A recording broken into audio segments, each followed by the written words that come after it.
یا علی یا علی اللہم صلی علی محمد تو بقائے دین کا ذمہ دار اب امامت ہے. بے شک دیکھیے پیغمبر نے قانون بنایا نہیں ہے, قانون بنایا ہے خدا نے. مقنن دین واہ اللہ, پیغمبر مبلغ دین ہے, واہ انہوں نے دین پہنچایا ہے, پیغمبر نے دین بنایا نہیں ہے. مقنن دین خدا ہے, مبلغ دین پیغمبر ہیں. صبح قیامت تک محافظ دین امامت ہے. بے شک بے شک. اب جہاں جیسے بچتا ہو, صلح کر کے اگر بچے گا تو صلح کر کے امامت بچائے گی, جنگ کر کے بچے گا تو جنگ کر کے بچائے گی. واہ واہ واہ. میں نے آپ کی خدمت کے اندر عرض کر دیا, مولانا ابوالکلام آزاد, کل میں نے ان کے سلسلے سے ان کا ایک حوالہ آپ کے سامنے کوٹ کیا تھا. ہمارے ہندوستان کے پہلے وزیر تعلیم بھی تھے اور بڑے مذہبی رہنما بھی ہیں. ان کی ایک کتاب ہے تذکرہ کے نام سے, بہت ساری کتابیں ہیں ان کی, ان میں تذکرہ نام کی ایک کتاب ہے. یہ کتاب انہوں نے کسی علمی موضوع کے اوپر نہیں لکھی ہے, بلکہ اس میں انہوں نے اپنے اسلاف کا تذکرہ کیا ہے, اپنے والد کا, اپنے باپ کا, اپنے دادا کا, اپنے اور خاندان والوں کا. اس مقام پر ضمناً انہوں نے ایک بات لکھی ہے, واہ تذکرتاً ایک بات لکھی, اسلاف کے لیے ہے, کوئی مذہبی ٹاپک نہیں ہے اس کتاب کا, مگر انہوں نے ضمناً ایک بات لکھی کہ شیعوں کے 5ویں امام اللہم صلی علی محمد وآل محمد. شیعوں کے 5ویں امام محمد باقر اور ان کے بیٹے شیعوں کے 6ٹھے امام جعفر صادق. اللہم صلی علی محمد وآل محمد. اردو معصومین کا تذکرہ ہے اور وہ بھی مخالف کی زبان سے بار بار بلند صلوات ہیں.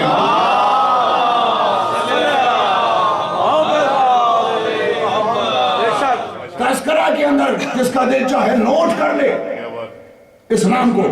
مولانا ابوالکلام آزاد تذکرہ کے اندر لکھتے ہیں کہ شیعوں کے 5ویں امام اور شیعوں کے 6ٹھے امام, ان دونوں بزرگ ہستیوں نے صبح قیامت تک اسلام کو جتنے مسائل پیش آ سکتے ہیں, کوئی چھوٹی بات نہیں ہے, فرماتے کہ جتنے صبح قیامت تک مسائل پیش آ سکتے ہیں سب کا حل بتا دیا. ارے واہ واہ واہ واہ. اب سمجھ میں آیا کہ امامت کیا ہے. ماشاءاللہ. امامت وہ ہے کہ جو صبح قیامت تک مسائل کا انتظام کرتی ہے.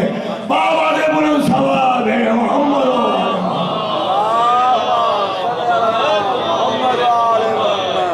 تو غدیر میں امامت کے ہاتھوں میں دین دے کر پیغمبر علیہ السلام نے اعلان کر دیا کہ اب دین کی بقا کا انتظام ہو گیا. اور یہ اب ظاہر ہے کہ یہ 1,24,000 حاجیوں کا مجمع, اور پیغمبر نے اس کے خصوصی انتظام کیے تھے. اب اس مجلس کے اندر ممکن نہیں ہے, کل شب عاشور کی مجلس ہوگی, اس کا مزاج اور ہوگا, اس میں امام حسین علیہ السلام کے کارناموں کے اوپر گفتگو کی جائے گی. اس کے بعد میں شام غریبہ کی مجلس ہوگی اور صبح عاشور مجلس ہوگی. سویم کی جو مجلس ہوگی انشاءاللہ اس میں کچھ تھوڑا بہت عرض کرنے کی کوشش کروں گا میں. بہت پورا مضمون رہ گیا, وقت ظاہر ہے کہ بھائی اتنا ہی ہو سکتا تھا, اتنا اس سے زیادہ ممکن نہیں ہے. یہ پیغمبر نے خصوصی انتظام کیے تھے غدیر کو ابھارنے کے لیے. ماشاءاللہ. پیغمبر نے اعلان کرایا پوری امت کے اندر کہ حج آخر کے لیے جا رہا ہوں, سب لوگ اکٹھا ہو جائیں تاکہ بڑا مجمع, اور اتنا بڑا مجمع اس سے پہلے کبھی نہیں ہوا. اور اگر آپ ریشو کے حساب سے دیکھیں اس وقت کے 1,24,000 تو آج تک اتنا بڑا مجمع ہوا نہیں ہے. اتنا بڑا مجمع لیا. پیغمبر نے عیسائی پادریوں کو بھی مدعو کیا, انہوں نے اپنے مورخین بھیجے باقاعدہ, انہوں نے ریکارڈ کیا. پیغمبر نے اپنے مصلحت کے تحت عیسائی مورخین کو بلایا. عیسائی مورخین اپنی مصلحت کے تحت آئے کہ دیکھیں کہ مسلمانوں کی کتنی تعداد ہو گئی. مقاصد دونوں کے الگ الگ تھے, مگر پیغمبر نے عیسائیوں کو بلایا تاکہ غدیر عیسائی تاریخ کے اندر بھی رقم ہو جائے. عیسائیوں کی 3 بڑی تاریخیں ہیں، ان تینوں بڑی تاریخوں کے اندر گیبن کی تاریخ، کارلائل کی تاریخ، لائف آف پروفٹ محمد، ان تینوں بڑی تاریخوں کے اندر غدیر موجود ہے۔ ماشاءاللہ۔ تو پیغمبر نے خصوصی انتظام کیے، ممبر بھی خصوصی طور پر اسی لیے بنوایا۔ تو اب اتنے انتظامات کے بعد بھی اب ظاہر ہے کہ ممکن نہیں تھا کہ غدیر سے کوئی منحرف ہو جائے، لہذا اب عالم اسلام نے انکار کی جرات تو نہیں کی، انکار تو کر نہیں سکتے، مگر اب مختلف قسم کی توجیحات بیان ہونا شروع ہوئی، اس لیے کہ اگر مولا کے وہ معنی مان لیے جائیں جو پیغمبر بیان کر رہے ہیں تو پھر اپنی تاریخ کو کہاں لے جائیں، لہذا مختلف توجیحات بیان ہونا شروع ہوئی۔ اچھا، اتفاق یہ ہے کہ عربی زبان ایک بڑی زبان ہے، بڑی زبان میں اور چھوٹی زبان میں اتنا ہی فرق ہے کہ جتنا بڑے فلیٹ کے اندر اور چھوٹے فلیٹ کے اندر فرق ہوتا ہے۔ بھئی 200 گز کے فلیٹ کے اندر 6 کمرے ہوں گے، 50 گز کے فلیٹ کے اندر 2 کمرے ہوں گے، تو بڑی زبانوں میں اور چھوٹی زبانوں میں یہی فرق ہوتا ہے۔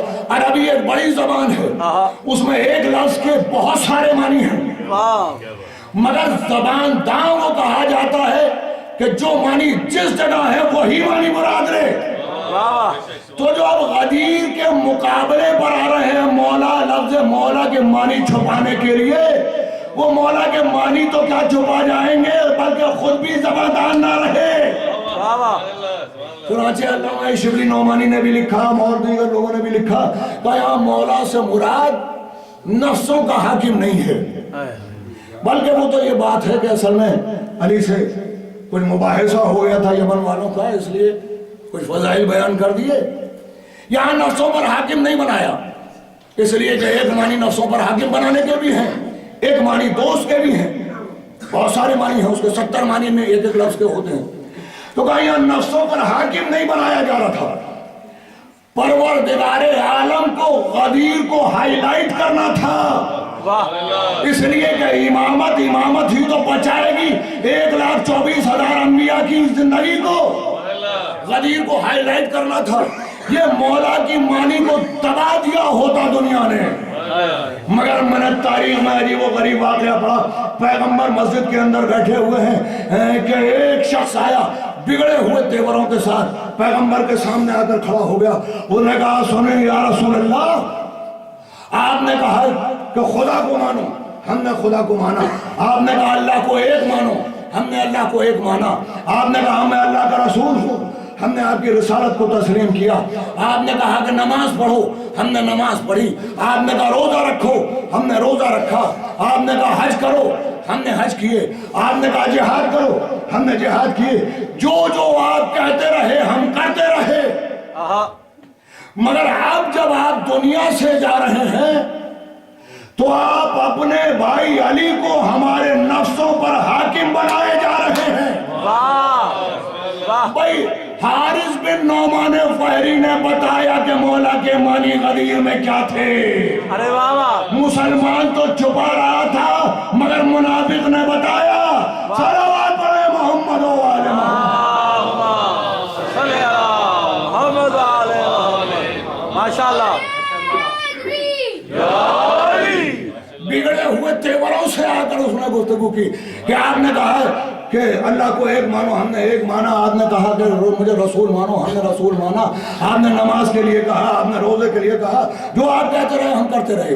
اب آپ جب دنیا سے جا رہے ہیں تو علی کو ہمارے نفسوں پر حاکم بنائے جا رہے ہیں، تو سنیے یا رسول اللہ، ایک ایک لفظ کا ذمہ دار ہوں، ایک ایک لفظ کا ذمہ دار ہوں۔ کہا سنیے یا رسول اللہ، اگر علی کو آپ نے اپنی طرف سے حاکم بنایا ہے تو معاذ اللہ آپ کے اوپر، اور اگر خدا کے حکم سے بنایا ہے تو میرے اوپر عذاب نازل ہو جائے۔ میری سمجھ میں دشمن علی کا مزاج آ گیا کہ اسے اللہ کا عذاب تو گوارا ہے، علی کی ولایت گوارا نہیں ہے۔ صلوات پڑھے محمد و آل محمد۔ بے شک بہت اچھی بات کی ہے۔